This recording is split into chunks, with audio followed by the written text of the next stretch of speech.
Should be arriving soon. Okay, we have one person. Jamie, hello, welcome. April, welcome. Martha. Nikki, Sue, welcome to all. Jennifer. As you're coming in, if you could let us know where you're tuning in from, that'd be awesome, or even what brought you here as well. Richard, hello. Elliot, hello to you as well. And I will get started with my introduction. Hi, everyone. I'm Omar Cervelo, and I'm the Literary Program Coordinator at the Mark Twain House and Museum. And welcome to this program for ICE. Looking for my script here because I don't have it in front of me. Because I need to thank our sponsors. Our virtual programs are produced in part with support honoring the late Frank Lord. We're happy to honor his memory with these programs. We are also incredibly grateful to the Wish Wheel Foundation and Connecticut Public WNPR for supporting all of our virtual programs. If you're not a member already, I know that some of you are. If you're not, please consider supporting our museum by becoming a member. All members receive free admission to our author programs, the House and Museum, year-round discounts in the store and cafe, and much more. You can visit our website for more information on membership. Now on to our guests. Our author, Amy Brady, is the executive director of Orion Magazine and co-editor of The World as We Knew It, Dispatches from a Changing Climate. Brady has published widely on how the climate crisis continues to influence art and culture and has made appearances on the BBC, NPR, and PBS. She holds a PhD in literature and American studies and has won writing and research awards from the National Science Foundation, the Breadloaf Environmental Writers Conference, and the Library of Congress. Our moderator, Henry Alford, is a journalist, humorist, and author of 6 books, including How to Live and Big Kiss, which won the Thurber Prize for American Humor Award. He writes for The New Yorker. So we encourage you to talk in the chat. We like a nice chatty audience. If you have a specific question, please put that into the Q&A section. It's in the bottom left of the screen. You can also click on the captions to see live auto captioning for this program. And finally, and perhaps most importantly, I will be putting a link in the chat to purchase ICE, from mixed drinks to skating rinks, a cool history of a hot commodity, from our museum store. Your purchase will support our museum and our honored guest. So that is all from me. I will turn this over to Amy and Henry. Please sit back and enjoy. Hello, everyone. Hello. Hi, everybody. Hi, Henry. Hi, Amy. Well, this is such an honor to get to talk to Amy about her book, which I really totally enjoyed. You know, I think from a writing standpoint, she's done 2 really terrific things here. One is that she's crafted this very engaging narrative out of what's a sort of amorphous topic. You know, it's always easier to write about a person than about a thing or a concept, because a person is always in the same place or is always in one place at a time. Whereas something like ice, obviously, it's happening everywhere. And secondly, I think that she's written a book that's a really sly, fun way to talk about climate change, which obviously is a topic that we're all really interested in, but we don't necessarily want to read a whole book about. But somehow Amy has figured out a way to get in there and make it really interesting. So why don't we start with how you came to write the book? It started with a blackout, and you went to a gas station to get some ice. Yeah, that's right. Yeah.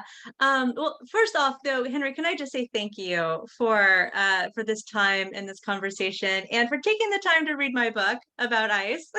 I'm so grateful for that, and thanks to the Mark Twain House. Yes, drink up, toast. Thank you to the Mark Twain House and Museum for having me, and for everybody who's joined us tonight. What a pleasure and a privilege to share this time with y'all. Yeah, so how I started writing about ice, it was during a blackout, during a brutal heat wave that gripped the planet a few years ago. It strained energy grids and knocked out the power to my parents' house, where I was visiting for a few days back in my hometown of Topeka, Kansas. And it was miserably hot, so we piled into their car and went to a nearby gas station that was operating on a generator. And while I was there filling a cup with ice to cool down, it just occurred to me that I hadn't thought twice about whether ice would have been available there, or if I had gone a mile in the other direction to the local grocery store, they had ice for sale there. Ice is everywhere. And when I've had the privilege of traveling overseas into other countries, other places, that is not the case. That is a uniquely American phenomenon. And so when the power finally came back on, I thought I got to find an answer to this. Like, why are Americans so obsessed with ice? And I couldn't find a satisfactory answer. So I started doing some research, and slowly but surely, a fascinating history started to present itself. And that's what became my book. And actually, the one of the first people who you cite in the book is related to why it is an American obsession. I think that we start off with the 19th century Bostonian Frederick Tudor, who comes from a well-to-do family. And what is his contribution? He started it all. So Frederick Tudor was this wealthy Bostonian. In his day, his peers probably called him a madman, because he landed on this idea in his early 20s to carve large blocks of ice out of the lake on his family's estate, and to sell it to people living in warm climates around the world. And it was a radical idea, because before Tudor, nobody had had the idea of shipping ice for long distances, let alone how to keep it from melting. But he figured it out. And sure enough, he got Americans and folks in other countries hooked on the stuff. And intriguingly, right, he doesn't start in the American South. He goes farther afield. Why is that? Yeah, well, among his many qualities, Frederick Tudor was a bit of he was paranoid. He was always thinking people were going to steal his ideas. And in this particular case, he was actually probably right, because as soon as he did come back to the United States, there were several copycat entrepreneurs that copied his methods to expand the ice trade and make a ton of money. But to avoid that in the beginning, Frederick Tudor thought, well, I'm going to figure out if I can make this scheme work at a long distance where nobody else would, in their right mind, would try it. And if I can make it work there, then I'll bring it back to the United States. So he started in the Caribbean. He started on the island of Martinique, and then moved into Jamaica and the Dominican Republic, and eventually Cuba. And after turning a profit there, he turned his eye back towards the United States. And hilariously, when he first brings ice to Martinique and sells it to people, they come back the next day totally angry and distraught, saying, "What? It melted!" Because, of Exactly. course, they've never seen ice before. They'd never seen ice. And that was something that hadn't occurred to Tudor at the beginning, is that, for a man who had grown up in Massachusetts, where ice formed naturally every winter, his family was quite wealthy. So they had something called an ice house, which is where they could store blocks of ice that would last throughout most of the year. It never occurred to him what it would be like to live in a place where ice never formed naturally. And so when he brought ice to the Caribbean for the very first time, for the people living there, it was akin to seeing a unicorn. It was this magical substance that he had to teach people how to use it, how to incorporate it into their daily lives, and let them know that, yeah, it's going to melt. But it seems like he got a little savvier about marketing, because then in its next iteration, he is approaching baristas in New Orleans, I think it is, and is telling them, I'll give you ice for free if you mix it with such and such and they're making cocktails, right? Yeah, yeah, that's exactly right. He did it in New Orleans. He did it even earlier than that. He did it in Havana, in Cuba, Right. where cafe culture was dominant, in Cuba at this time. And what Frederick Tudor had learned after years of failure. That's the other fascinating thing about Tudor. Before he ever turned a profit, it took him years and years and years. What he learned is that nobody in the country of Cuba trusted him. He was a strange Massachusetts man with this clear, cold substance that nobody knew what to do with. But everybody trusted their local barista. And so he went to them with buckets of ice and said, I'm going to give this to you for free so that you can use it in your drinks. And he showed them how to make, rudimentary cocktails and to put it in coffee and in their teas and what have you. And because he gave it to them for free, they could sell it to the public for the same price as the lukewarm beverages. And, just like today, back then you cannot argue with a drink on the rocks. And it took off and people clamored for more. And when the baristas came back to Tudor for more ice, he sold it at an ever increasing price until he started turning a profit.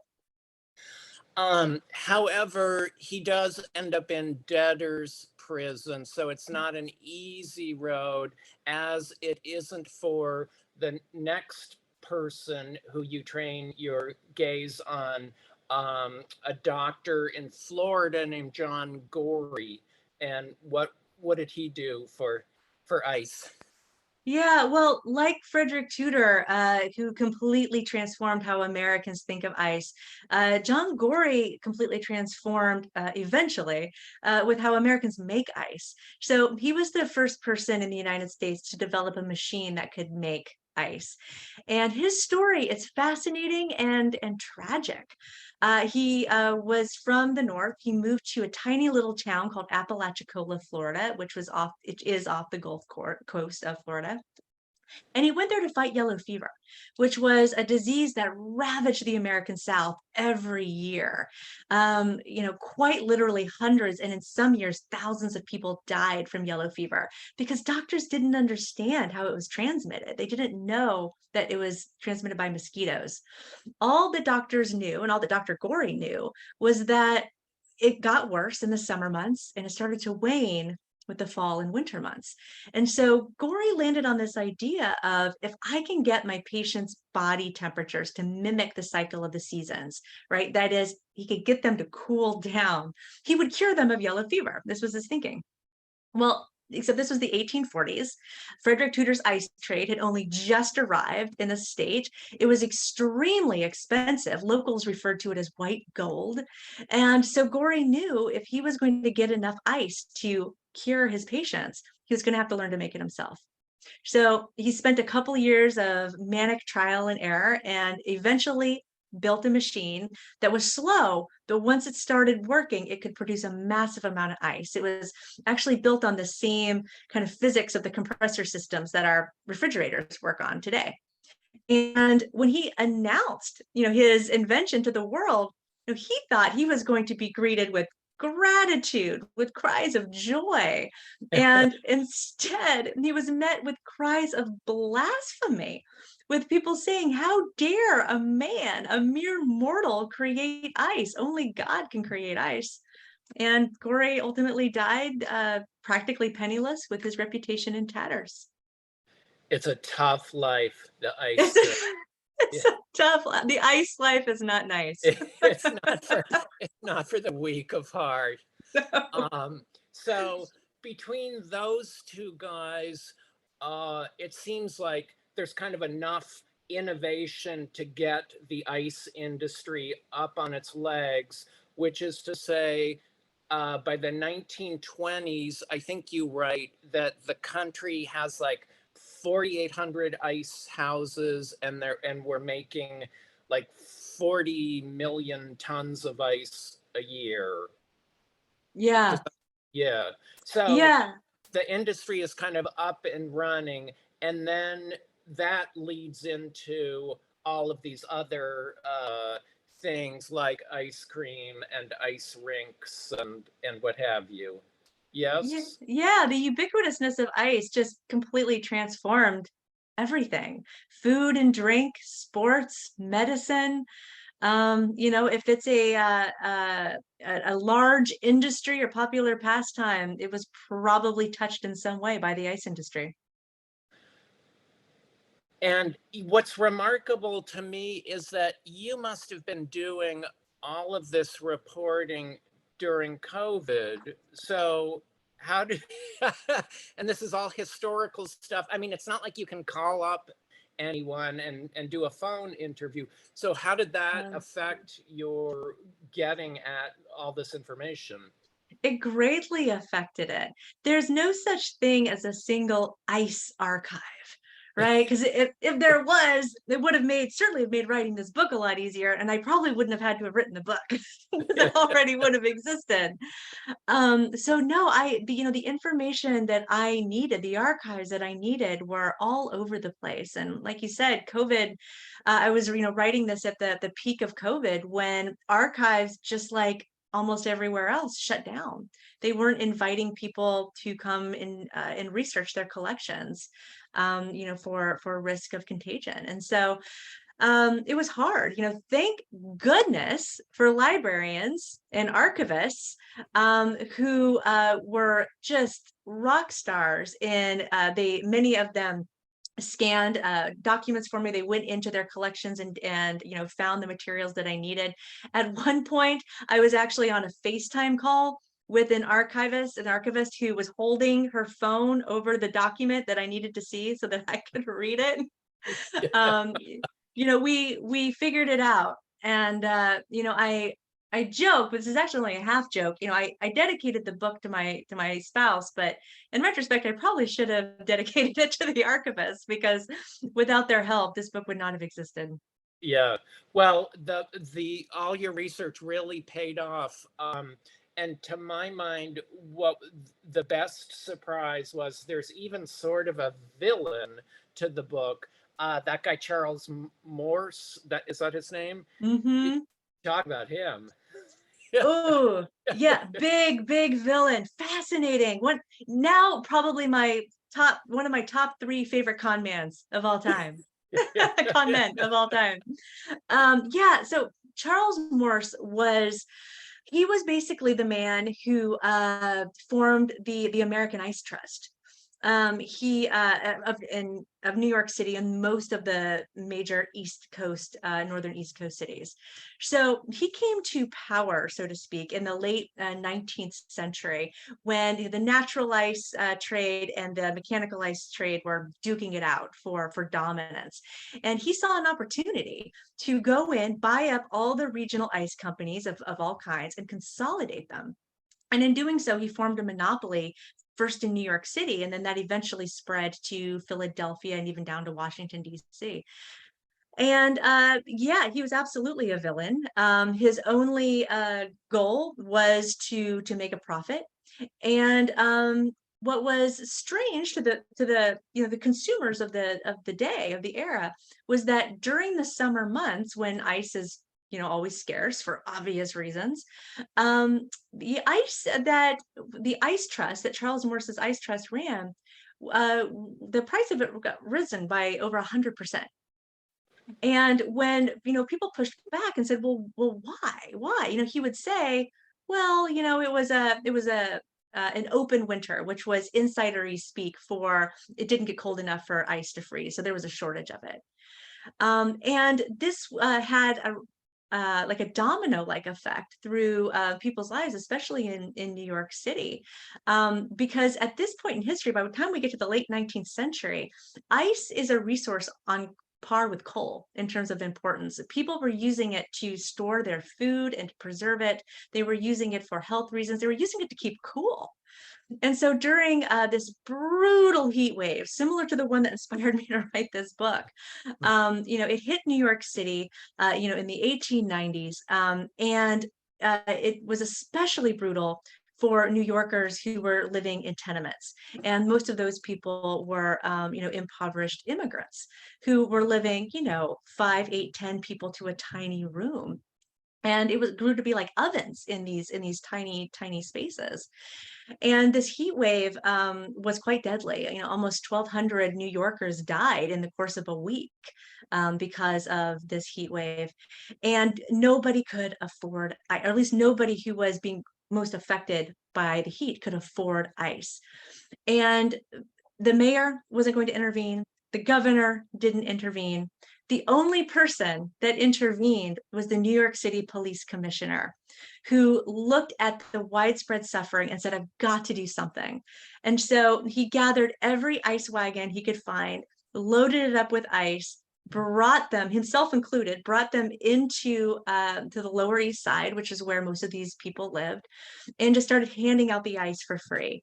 And these people came out of, of their tenements, crying with gratitude, shaking his hand and saying, you are quite literally saving our lives. Whatever political ambitions you have our support. And well, that police commissioner turned out to be Teddy Roosevelt. And in just 5 years, he would be president of the United States. And Morse, meanwhile, was then investigated. It turned out that the price hike was a lie. There was plenty of ice to be given. There was no need for the price hike. And then he was eventually indicted and then found guilty on tax fraud, of all things. But yeah, and then when he gets to prison, he becomes a mentor to a very interesting person. That's right. Yeah, Charles Morse's legacy lives on because he meets a fellow inmate who went by Carlos, and we don't know much about Carlos or what Morse told Carlos, but he took him under his wing and said, I'm going to kind of show you how to be a businessman. And when Carlos gets out of prison, he then goes by the name of Charles Ponzi, and of course creates the greatest pyramid scheme of all time. So, ICE, as I try to make clear in this book, ICE is responsible for the meteoric rise of politicians and also some of the biggest blights on American history. Right. And at one point, you even trace a link between ice and fashion, right? With the women figure skate or ice skaters. Yeah, that's right. So the mechanical ice, the ice on demand made it possible for ice skating to happen indoors at any time of the year in any state in the country. And that's really important to your question, Henry, because ice skating was already starting to catch on naturally made lakes and rivers and ponds. And it was so incredibly popular because it was one of the few places where young couples can skate together, spend time together without being under the watchful eye of a guardian. And it was also one of the few places where women were actively encouraged to take up a physical hobby. And because ice skating then proliferated through mechanically made ice, and because it was so popular with women in particular, the fashions changed, and more specifically, women's skirts changed. They had to start hiking them up from those, floor length Victorian era levels because they needed to be able to skate freely without tripping and falling. Right. And speaking of interesting things that happen on ice, during the course of writing this book, did you not participate in curling? I did. And And I don't know the proper, do you say I curled or I played curled, curl? What is, I don't know the past tense. I would say I would say I participated in a curling match. So even that's an overstatement. How did it go? Well, you know what? It was a lot of fun. I'm sure it was not pleasant to watch from, from the onlooker's point of view. But yeah, I wanted to try curling because, like so many people I know, at least, I loved watching curling matches during the Winter Olympics. I loved it. You know, and I will admit one of the reasons why I enjoy it is because of all the Olympic sports. It seemed like the one that I might be able to do if I just put a little effort in. And then I actually tried it, and oh my gosh, it is so much more difficult than it looks. I mean, I spent the first 30 minutes just trying to keep my balance long enough to send that curling stone down the sheet of ice, Yeah. towards And what is the the target. sweeping thing that they do in front of the, they're trying to smooth the ice for the disc to move? Yeah, they're trying to create friction to create heat, to create to reduce the friction so that the stones go even further. So, you know, so the goal of curling is for the person who is throwing the stone to get it to glide down the sheet to the target at the end of the sheet. And the sweeping, and as far as I know, curling is the only professional sport to involve sweeping. Actually, yeah, heats up the ice, reduces the friction so that the stones go just a little bit further or change course. Right. Um, and then towards the end of the book, you kind of look ahead to the future, and there's really interesting stuff in there about um, something called methane hydrate, which you Yeah, describe as being balls of methane the size of a human head that are encased in a cage of ice that when touched with a match burst into flame. I don't understand it, but I love it. it's great. So colloquially, it's known as flammable ice. And it's actually a very different kind of ice that comes out of our automated ice makers.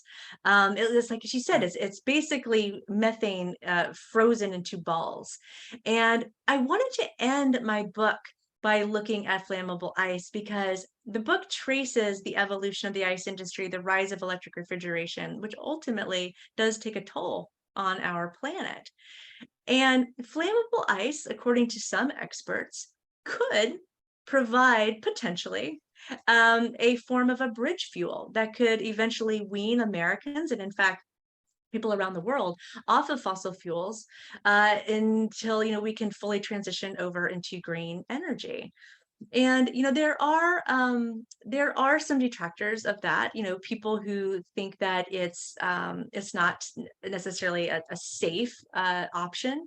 There is some fear that by the harvesting these frozen balls of methane, that it could destabilize and shoot more methane into the air. That said, I spoke to many scientists who said that fear is unwarranted. That's just not going to happen. That's not how physics work.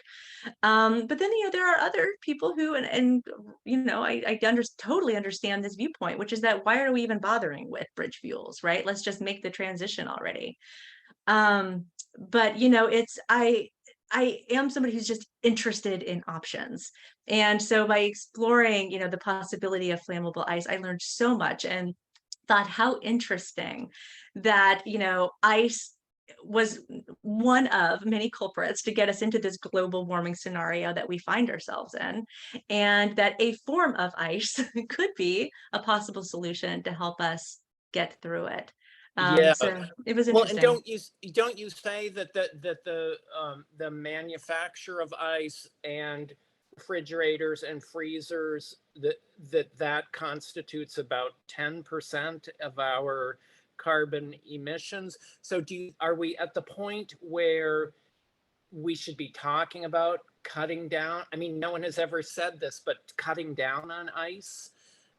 Well, I mean, it's a worthy question to ask, but as I think as my book makes pretty clear, the American people are obsessed with ice. I personally am obsessed with ice. I love ice in my beverages. I am an active person. Exactly. I'm an active person, but I am not a natural athlete, so I'm constantly hurting myself. So having ice that I could just put into, a dish towel and reduce the swelling of a ankle or a knee or whatever is very useful. So I think the more likely alternative is finding new forms of refrigeration and ice making that reduce energy draw and water waste. And I explore some of those options in my book. They're the two most likely alternatives that are being experimented with right now are forms of refrigerators that are types of refrigerators that rely on magnets and on something called plastic crystals, which actually aren't plastic at all. It's a type of material whose molecules have a type of plasticity that make them mobile when pressure is exerted on them. And that's important because both plastic crystals and magnets can mimic the same type of compression activity that more conventional refrigerators use now, but can do so by drawing far less energy and without the use of conventional refrigerants, which when refrigerators get to the end of their lives, those natural refrigerants also contribute to escape and contribute to global warming. So, there are many experiments that are being done right now, and I'm optimistic that they will come to market and be scaled up sooner than later. Great. I'm going to ask one more question, and then we should probably take some Q&As, or some cues rather, from the audience. And folks out there, I hope you're writing questions in the chat box. Well, yeah, just I wanted to go back to this idea of it being of ice being an acutely American obsession.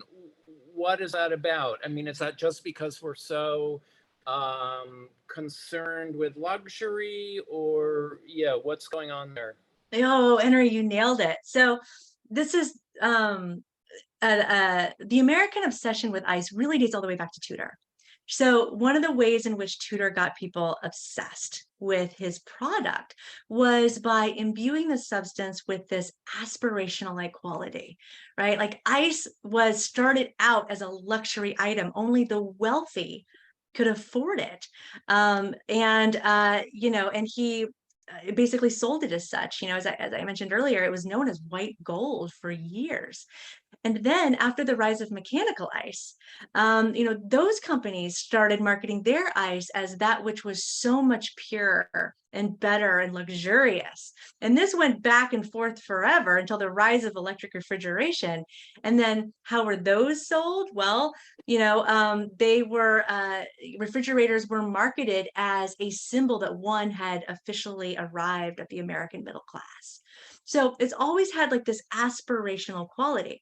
And what makes it uniquely American then is when you look at the world at large, right? America is unique in our collective belief. Some might say illusion, but collective belief in upward class mobility. We are a people who's especially susceptible to marketing that says you want this because it's what the middle and upper classes have. And I mean, just to give you kind of an example of that, I no longer have an automatic ice maker in my fridge, and for all kinds of reasons. And I was out of ice in an ice cube when I had a good friend who was visiting me, and she had said, "I want ice in my drink," and I said, "I'm sorry, I don't have ice." And she said, "What is this? Is this a barn?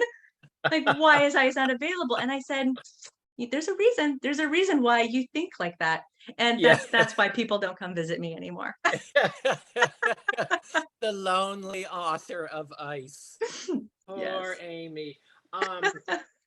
Another thing that we should talk about right here on the cover is Mr. Young, Humphrey Bogart, or whoever this is.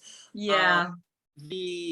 The sort of iconography of the Iceman is really interesting, how he became sort of a sexualized, maybe glamorized token.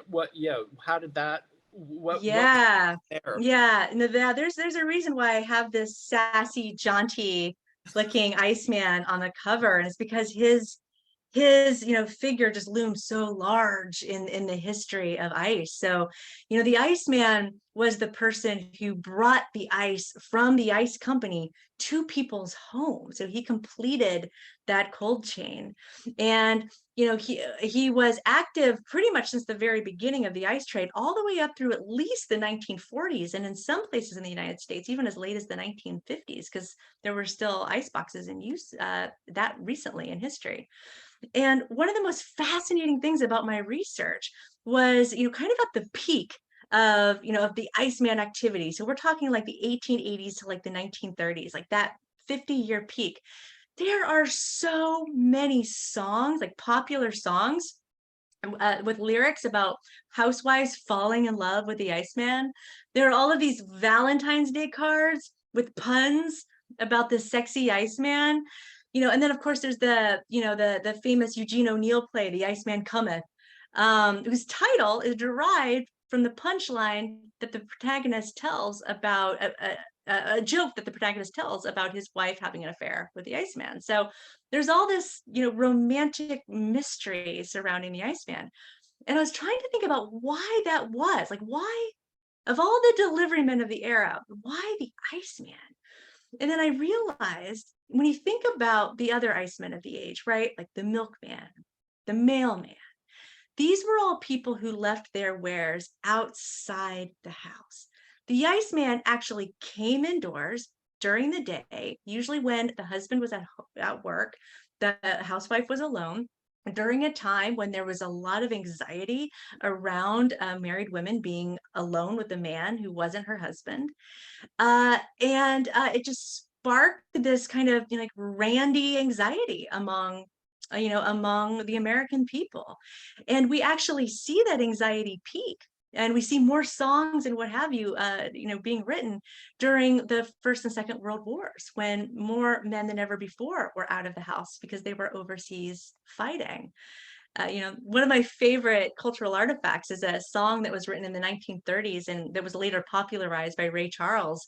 I'm going to mess up the lyrics, but it goes something like, "I'm moving to the outskirts of town where I'm buying my woman a Frigidaire so that Iceman don't come around."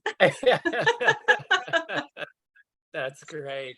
And there's a fun anecdote amongst New York City theater goers that the last time that the Iceman Cometh was revived on Broadway with Kevin Spacey, it was sort of before theaters were getting really vigilant about telling people to turn off their phones. So about 20 minutes into a performance, someone's phone goes off and the guy answers his phone and says, "I'm at the theater. Iceman cometh." So, yeah. So yes, the ice lives on in many forms. In many forms. So what was your favorite part?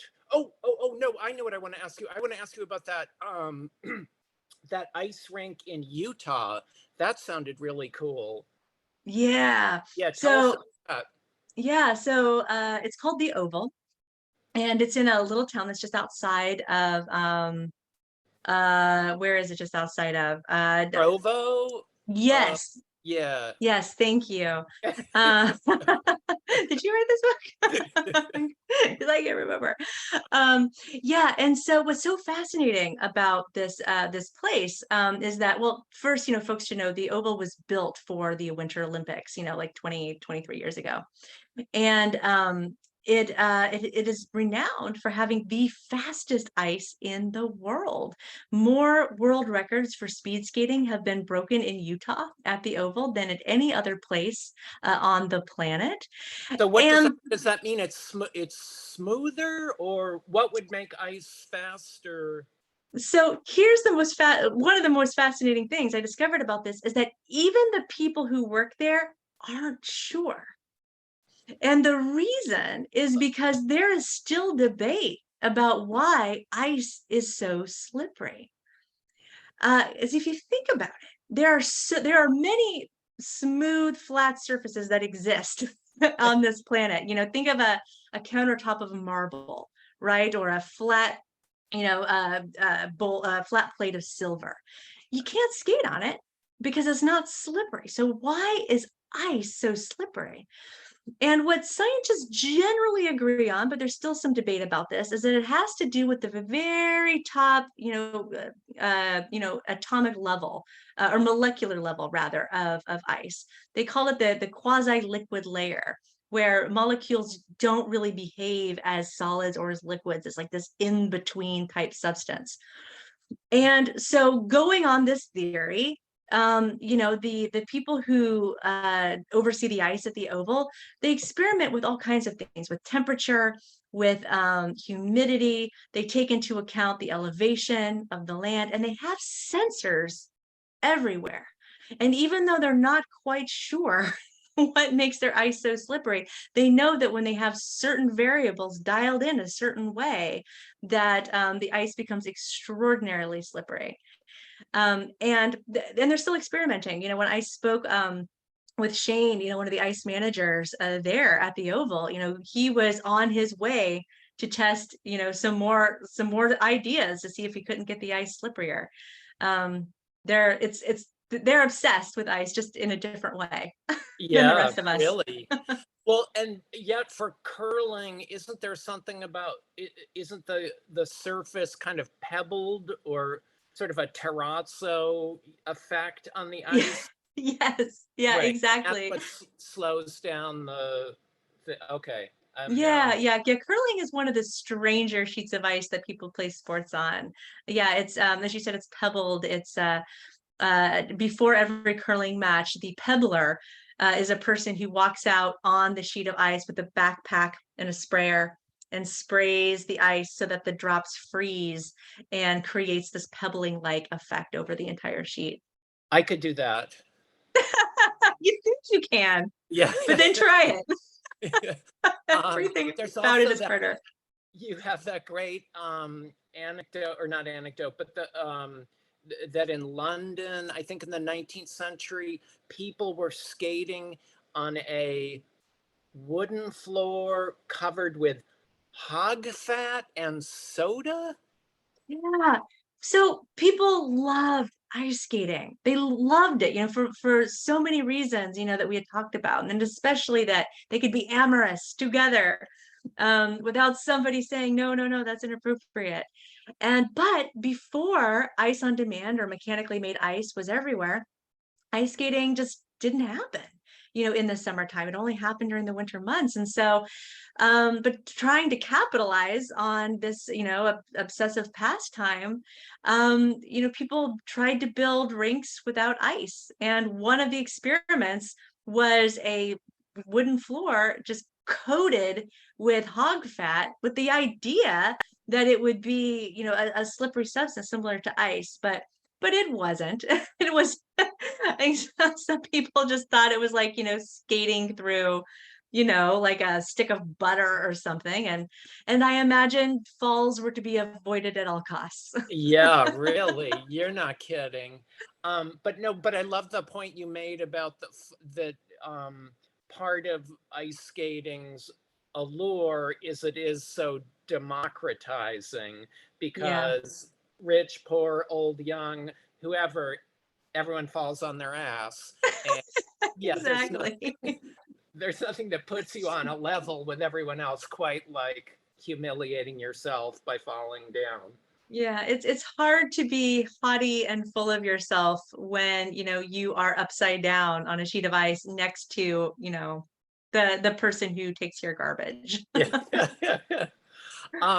And you and your publisher are very canny to publish a book about ice in the summer. Did you know that right from the get-go, or was that something that you figured out as you were working?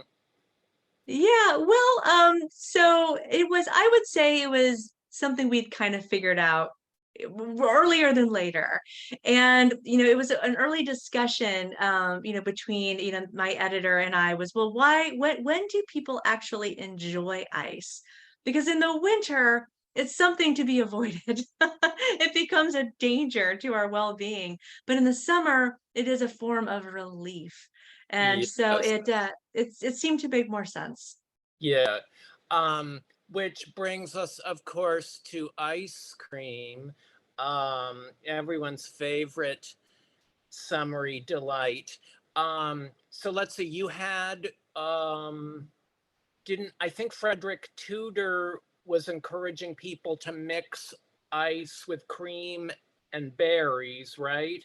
And Mhm. that, can you just give us any of the steps in the um, evolution of ice cream, not overlooking the Fidel Castro stuff, which was very, very Yeah. juicy.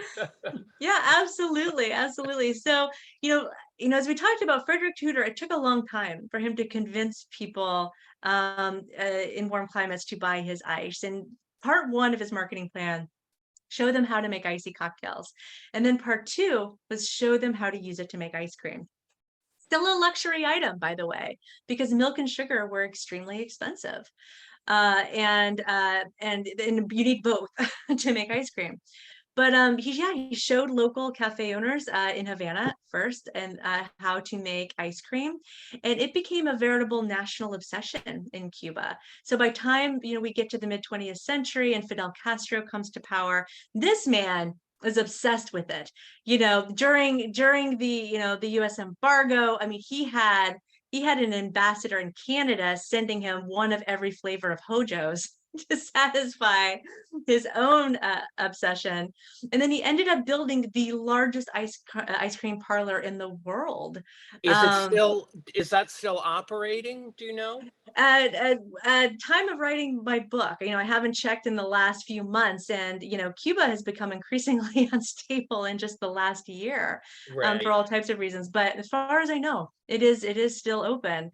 They still sell ice, for just a few pennies, or a few what would be an American translation, a few pennies, and so this still falls within the budget of most Cubans. And yeah, and during Castro's kind of rise to power, ice cream for the masses became a rallying cry among revolutionaries.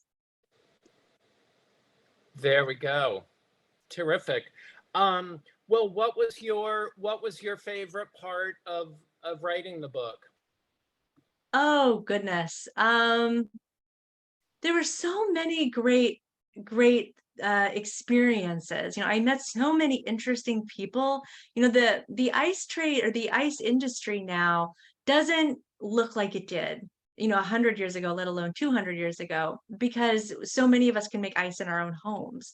But it still exists. It still exists for commercial reasons. And then of course there are still these little pockets of places that still make and sell ice for individual consumers, which is why you can get a bag of it at a 7-Eleven or a grocery store or what have you. Oh, right. um I love that part oh, where you talked about, didn't you say that ice houses tended to be on the edge of town, and then yep. they each one got a gas pump, and then it sort of gradually coalesced into 7-Elevens. Yeah, I mean, we can thank ice for giving us the convenience store. It's a direct connection.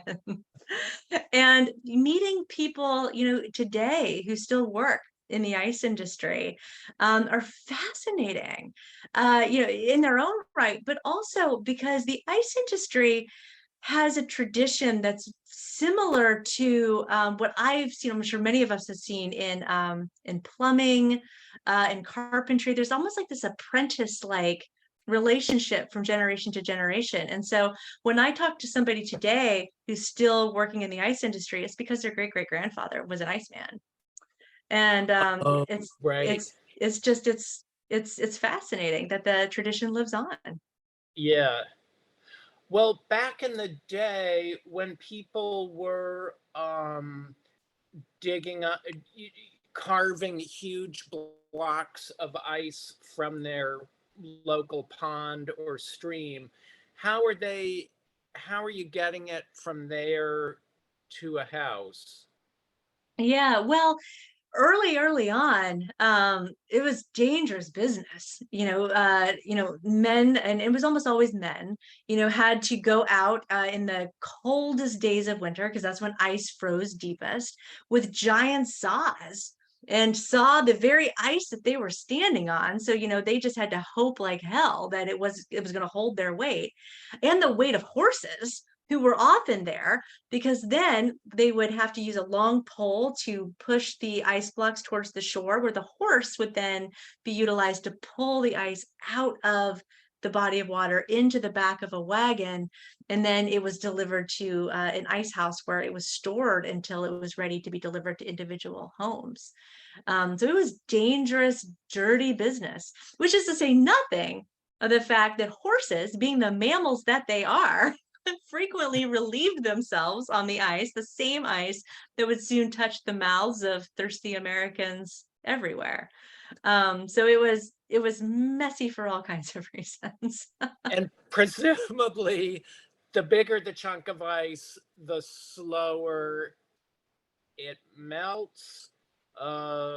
Right? Yeah. Is that because what sometimes if I go like into a hipster bar in Brooklyn, they're always going to give me the ice cube that is, like 5 square. It's a cube. Uh-huh. It must weigh like 5 pounds, and somehow they get that in the glass. And I assume that's because there's less surface area to that one big cube than there are to a bunch of little cubes, and Mhm. therefore it's going to water down the drink much slower. Yeah, that's exactly right. That's exactly right. The less surface area, the slower it's going to melt, and there's more control over dilution. Most bartenders, if they're any good, will tell you that dilution is actually a desirable effect. Many drinks taste better when there's an element of dilution, but it needs to be controlled. If it's diluted too much, then you just taste like you're drinking water instead of the delicious cocktail that they worked hard to present to you. Yeah. And yeah, so those larger blocks of ice absolutely can control for that. And then I'm sensing a little trend or a frisson in the air of the ice industry around pellet ice. That keeps, like, Starbucks, I think, now is very proud of their and what is that about?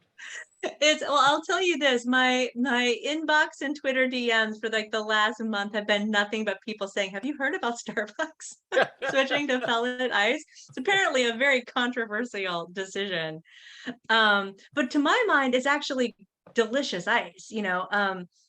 I say you want to control for dilution in drinks, but the truth is that the amount of dilution you want changes depending on the type of drink you're serving, right? That's why when you have extremely, if we talk cocktails for a second, extremely boozy tiki drinks, so you get that mound of ice, Yeah, where an old fashioned, you're just gonna get that one giant square, right? right. And ice can also change, the temperature and the taste of coffee and other beverages too. And Starbucks has decided that pellet ice is what is going to make their drinks taste the best. Again, controversial. There are many people who would not agree with that. But it is interesting, though, that it's the same type of ice that, yeah, or similar to the type of ice that's, the restaurant chain Sonic has used for years and years and years in their cherry limeades. There are countertop ice makers that only make pellet ice.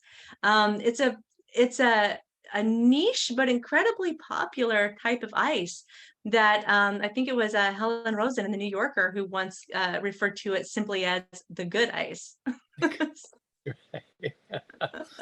Um, and what about the phenomenon of the ice maker at a hotel? That's such an iconic American hotel going experience, and I've never really understood what I mean.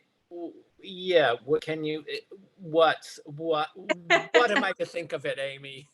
Of course. Well, yeah, you go to almost any motel, hotel, in the United States, and there's going to be an ice maker on every floor. And that dates back to the 1950s, when another phenomenon is happening in the 1950s, which is the dawn of the American road trip. Right? Car culture has become incredibly popular. President Eisenhower is laying down the first interstates. Route 66 is already becoming a pathway. It's becoming almost like a rite of passage for young American families. So like we're going to become the iconic American family by taking the road trip. But by the 1950s, ice is already a huge part of the American diet. People would only drink their tea, their lemonade, their water if it was over ice. But it wasn't yet everywhere. The convenience store was just a very new phenomenon. Grocery stores weren't selling ice yet. So what were Americans to do, right? They get in the car, they want to drive across the country. They're obsessed with ice, but they can't get it anywhere, right? It's a problem. And somebody, there's a man in the early 1950s who was on this very road trip with his family, experiencing this problem, and then compounding this problem. He was realizing that most motels that he stopped at charged by the child.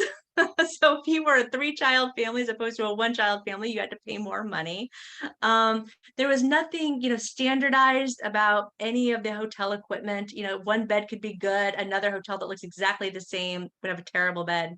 And so with this guy, when he got back, he said, well, I'm going to fix all of this. And within 2 years, he opened the very first Holiday Inn. And by the end of the 20th century, there were more than 1,100 Holiday Inns in operation around the world.